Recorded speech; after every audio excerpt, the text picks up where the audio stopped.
Data Tower 59 was the site of the incident discovered by Scout 443. It was in the central portion of the Razorstone Pass, and part of the initial series of towers that now dot our entire colony. The flashing reported by the Guardians operating Scout 443 sounded like some sort of static cutter, a technology we use in a few different ways, but primarily use it to shear crystal. They fed us video, but they were flying dark and keeping a wide space to avoid visual detection, so the image they sent us was not detailed enough to determine what was actually occurring. There wasn't enough detail to determine what the device was, much less if it was manned. The only thing that was certain was that this was not a natural phenomenon. And not only did the image show a flashing pattern that would be indicative of a static cutter, the markings that we found on Data Tower 67 could very well have been caused by a static cutter. I've just never seen one used on non-crystal material before. The static aligner scorching a surface would be a reasonable assumption, and the molecular agitators in the sonomagnetic impulses would likely have some impact on the inner workings of a magnetic-based device.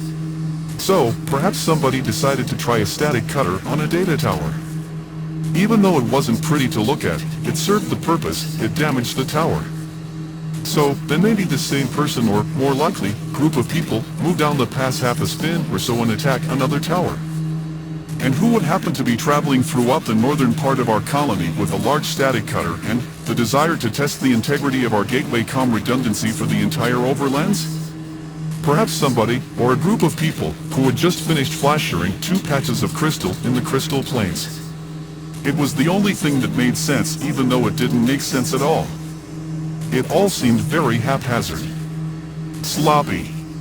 But they still somehow managed to do all of this up till now, well inside our colony's borders. That leads me to the abandoned scout cruiser nearby Tower 67. Guardians would certainly have the wherewithal to at least give someone basic information that would assist them in maneuvering virtually undetected. Patrol patterns and schedules would assist quite a bit in planning a stealth operation. But that would mean those particular Guardians in that scout were in on something that they were going to be called to. That would be some coincidence, and the only fact in all of that is that they were the nearest patrol when Tower 67 went offline. That could have been planned to coincide like that, but that kind of detail in planning didn't line up with the sloppy way everything else had been done.